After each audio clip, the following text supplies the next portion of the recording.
কি মহিলা স্যাৰ তেখেতে কৈছে মুখ্যমন্ত্ৰীয়ে কৈছে স্যাৰ 22 গৰাকী মহিলা ধৰ্ষিত হৈছে 2 মাহৰ ভিতৰত বুলি মুখ্যমন্ত্ৰীয়ে কৈছে স্যাৰ স্যাৰ এখাত চেঙালে দৌৰ মাৰে স্যাৰ আমাৰ উপৰিলে দৌৰ মাৰে নিজৰ সমষ্টি কৰিব আমাৰটো উত্থাপন কৰিব দিয়ক তেওঁ নুশুনিবলৈ বেয়া পাইছে আৰে আপুনি ক'বলৈ নিদিয়ে স্যাৰ সংসদীয় পৰিক্ৰমা মন্ত্ৰী কৈছো আমাৰটো উত্থাপন কৰিব দিয়ক পিছত আপুনি একেলগে আপুনি কওঁতে আমি উঠা নাই তেওঁ যে আজি গোল খাই আছে সেইকাৰণে The house is not in order. The house is not in order, sir. Honorable Aminul Islam. Not in order. Honorable Aminul Islam. Abo. Aminul Islam. Ji. Abo. No, next one kobo. Sir, the house. Next one ekeloge. The house is not in order. Kobo. Apni ekeloge kobo next. Sir. আপুনি গাই নিদিয়ে নেকি হেৰিটো প্ৰস্তাৱটো মইতো এডমিছিবিলিটিটো মোৰ মতে নাই আপুনি এতিয়া আপুনি কওকচোন আপোনাৰ পৰা কিহৰ কাৰণে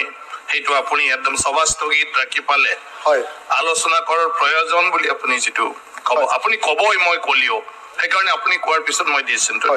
যোৱা 13 আগষ্ট তাৰিখৰ দিনা আমাৰ শিৱসাগৰৰ বাবুপট্টিত অৰুণ লাহতীৰ বাসগৃহৰ সন্মুখত ৰাষ্ট্ৰীয় পৰ্যায়ৰ পাঞ্জা খেলুৱৈ জিমি দাসক আমাৰ দিচাংমুখৰ ছোৱালী তাইক জিমি দাসক কি কৰিলে 5:15 বজাত তৰুণ লাহতীৰ নেতৃত্বত ডাঙৰ আক্ৰমণৰ ঘটনা এটা ঘটিলে বহুত ডাঙৰ ঘটনা এটা অসমৰ খিলঞ্জীয়া ভূমিপুত্ৰ অনুসূচিত জাতিৰ এগৰাকী ছাত্ৰী তেওঁ ৰাষ্ট্ৰীয় পৰ্যায়ৰ পাঞ্জাত সোণৰ পদক লাভ কৰি আহিছিলে 2023 চনৰ ছেপ্টেম্বৰত ছিকিমত অনুষ্ঠিত হোৱা ৰাষ্ট্ৰীয় পাঞ্জাত তেওঁ গোল্ড মেডেল পাবলৈ সক্ষম হৈছিলে আৰু তাৰ পাছত দেখা গ'ল যে তেওঁক যেতিয়া আক্ৰমণ কৰিলে এগৰাকী ছাত্ৰী তেওঁ 18 বছৰতকৈ কম বয়সৰ ছাত্ৰী আৰু তেওঁ প্ৰাইভেট পাৰ্টতো আক্ৰমণ কৰা হৈছে এই আক্ৰমণ কৰাৰ পাছতো 14 আগষ্ট পৰ্যন্ত পুলিচে তেওঁক গ্ৰেপ্তাৰ নকৰিলে অথচ সেইদিনাই যিদিনা আক্ৰমণ হৈছিলে সেইদিনাই পুলিচৰ ওচৰত এফআইআৰ দিয়া হৈছিলে 14 তাৰিখৰ দিনা ৰাতিপুৱা সেইকাৰণে 30টা সংগঠনৰ নেতৃত্বত এটা পথ অৱৰোধৰ কাৰ্যসূচী হ'ল আৰু তাৰ পাছতে দেখা গ'ল যে বিয়লি 4 বজাতে অৰুণ লাহতী আৰু মনীষ পোদ্দাৰক গ্ৰেপ্তাৰ কৰা হ'ল তাৰ পাছত ইয়াক লৈ বহুত ডাঙৰ ঘটনা ঘটিলে প্ৰথম কথা আমাৰ অসমতে যদি অসমৰ খিলঞ্জীয়া ভূমিপুত্ৰ অনুসূচিত জাতিৰ এগৰাকী ছাত্ৰী তেওঁ যদি ইয়াত নিৰাপদ নহয় আৰু দিনৰ পোহৰত যদি নগৰৰ মাজমজিয়াত যদি তেওঁৰ ওপৰত আক্ৰমণ হ'ব পাৰে এইটো এটা বহুত ডাঙৰ ঘটনা কিন্তু চৰকাৰে ইয়াৰ ওপৰত বিশেষ ব্যৱস্থা নললে অকল গ্ৰেপ্তাৰ কৰাৰ বাহিৰে তাৰ বাহিৰে কি কৰিলে তেওঁলোকে কোনো ব্যৱস্থা নললে তাৰ ফলস্বৰূপত কি হৈ গ'ল গোটেই ঘটনাটো এনেকুৱা হৈ গ'ল যে বহিৰাগত আৰু খিলঞ্জীয়া এনেকুৱা ধৰণৰ এটা ঘটনা হৈ গ'ল তাৰ পাছত দেখা গ'ল যে আপোনালোকে নিশ্চয় জানে যে তাৰ পাছত দুজন বিজেপিৰ সদস্য এজন বিজেপিৰ সদস্য সুমানী নামৰ এজন বিজেপি সদস্যই তেওঁ আকৌ আমাৰ আন্দোলন কৰা এজন সদস্যৰ ওপৰত আপোনাৰ এজাহাৰ দিয়াৰ লগে লগে আলফাই নিৰ্দেশ দিলে যে তুমি এজাহাৰ উঠাই লোৱা আলফাৰ নিৰ্দেশ দিয়াৰ লগে লগে পুলিচে তেওঁক সিকিউৰিটি দিলে কিন্তু পুলিচৰ সিকিউৰিটিলে তেওঁ আশ্বস্ত নহ'ল তেওঁ আলফাৰ নিৰ্দেশ অনুসৰি এজাহাৰ উঠাই ল'বলৈ বাধ্য হ'ল উঠাই ল'লে তাৰপিছত আৰু এজনে দিলে শংকৰ সিং নামৰ এজনে আকৌ দিলে কেছ তেওঁ এজাহাৰ উঠাই ল'বলৈ বাধ্য হ'ল আৰু তাৰ শেষত দেখা গৈছে এইখন আপোনালোকে মই দৈনিক জনভূমি কাগজখন দেখুৱাইছো তাত দেখিছে শিৱসাগৰত গণৰোষৰ ৰূপ দেখি সেও মানিলে শিক্ষামন্ত্ৰী ৰনোজ পেগুৰ সন্মুখত হৈ নথি স্বীকাৰ তামোল পাণৰ বঁটা খৰা মাৰোৱাৰী সমাজৰ ক্ষমা প্ৰাৰ্থনা আঠুললে বহিৰাগত মানে মই এইটোকে ক'ব খুজিছো যে আজি এটাই মই তাৰপিছত ক'ব আপুনি মই এইটো এডমিছিবিলিটিটো কৈ লওঁ যে আজিৰ দিনটোত আইন শৃংখলা ৰক্ষা আজিৰ দিনটোত আইন শৃংখলা ৰক্ষা কৰাৰ ক্ষেত্ৰত অসম আৰক্ষী আৰু অসমৰ গৃহ বিভাগ সম্পূৰ্ণৰূপে ব্যৰ্থ হৈছে ৰাজ্যখনত আইন শৃংখলা আইনবিহীন অৱস্থাৰ সৃষ্টি হৈছে ললেছনেছ হৈছে সৰ্বস্তৰৰ মানুহ নিৰাপত্তা বিঘ্নিত হৈছে এখন চৰকাৰৰ প্ৰথম আৰু প্ৰধান দায়িত্ব নাগৰিকৰ জীৱন আৰু সম্পত্তিৰ নিৰাপত্তা প্ৰদান যিটো অসম চৰকাৰ চূড়ান্তভাৱে ব্যৰ্থ হৈছে গতিকে বিষয়টো অতি জৰুৰী আমি দেখিছো যে আলফাই একেদিনৰ ভিতৰতে 25টা বোমা 25টা বোমা সংস্থাপিত কৰিছে হ'ব, অসম পুলিচক কৈ দিয়াৰ পাছতে কম্বল দিবলৈ কৈছে গোটেই ৰাজ্যখন কোনো পৰ্যায়ত আইন নাই আইন সৃষ্টি হৈছে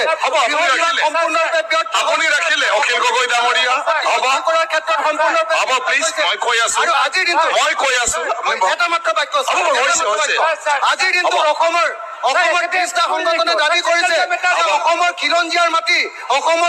মাটি বহিৰাগতই কিনিব নোৱাৰিব লাগে তাৰ কাৰণে আইন নাই, সেইটো বেলেগে আনিছে। অসমৰ খিলঞ্জীয়াৰ মাটি বহিৰাগতই কিনিব নোৱাৰে এইটো বিষয় বেলেগে already আনিছে। মই অসম আপুনি বহক, আপোনাৰতো হৈ গ'ল। কৰিবৰ কাৰণে দাবী উত্থাপন হ'ব অনাৰেবল অসমৰ মিনিষ্টাৰ খিলঞ্জীয়াৰ মাটি যাতে কোনো Honorable পক্ষে Minister. বহিৰাগতই Please, কিনিব নোৱাৰে তাৰ আইন প্ৰণয়ন কৰিবলৈ Minister, আহ্বান জনাইছো। কিবা- কথাটো স্যাৰ তিনটামান কথা কম আজি স্যাৰ প্ৰথম কথাটো স্যাৰ সেটেল হোৱা মেটাৰ এটা সন্মানীয় শিক্ষামন্ত্ৰী ডাঙৰীয়া শিৱসাগৰলৈকে গ'ল 30টা সংগঠন আৰু সকলো জাতি জনগোষ্ঠীক তালৈকে মাতি আনিলে কেইবা ঘণ্টাজোৰা আলোচনা হ'ল আৰু বিষয়টো সমাধান হ'ল সেইটো গতিকে সমাধান হোৱা মেটাৰ তাতে আৰু নতুনকৈ কটা ঘাট কিবা চূণ দিব নিমখ দিব লাগে বুলি অধ্যক্ষ ডাঙৰীয়া মই নাভাবোঁ দ্বিতীয় কথাটো অধ্যক্ষ ডাঙৰীয়া সন্মানীয় সদস্যগৰাকী আজি যে তালফাল লগাইছে তেখেতৰ সমষ্টিত হোৱা ঘটনা তেখেতৰ সমষ্টিত দুদিন আন্দোলন হ'ল তেখেত তালৈকে গৈছিল নেকি তালৈকে আন্দোলনত আপুনি অংশগ্ৰহণ কৰিছিল নেকি সমষ্টিয়ে নগ'ল সমষ্টিত হুলস্থুল সমষ্টিত বন্ধ তেওঁ গ'ল নেকি সমষ্টিত সোধকচোন গ'ল নেকি তেওঁ ক'ত আছিলে ছাৰ তেখেত ক'ত আছিলে টিভিৰ আগত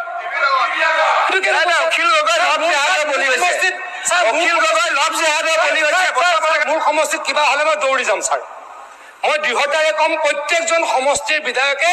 এনেকুৱা এটা যদি সমষ্টিত অচল অৱস্থা হয় দৌৰি যাব 3 দিন তেখেতৰ সমষ্টিত হ'ল তেখেত নগ'ল তেওঁ টিভিৰ আগত আৰু ফেচবুক লাইভ আৰু টিভিৰ আগত মুঠতে অনুসূচিত জাতিৰ এগৰাকী ছাত্ৰী আপোনালোকৰ দিনত নিৰাপদ নহয় হয়নে নহয় অসমৰ মুখ্যমন্ত্ৰী 22গৰাকী ছোৱালী ধৰ্ষিত হৈছে খবৰলৈ দিয়ক হ'ব আপুনি মোক কি কয় তেখেতে কৈ আছে হ'ব মই কৈ আছো পিছত নাই, তেখেতে ক'ব আপুনিও ক'লে মোক পাৰ্চনেল এটেক কৰি আছে মই উত্তৰটো দিলো আপুনি বহক পাৰ্চনেল এটেকটো কৰি আছে মই উত্তৰটো দিলো অসমৰ মুখ্যমন্ত্ৰীয়ে কৈছে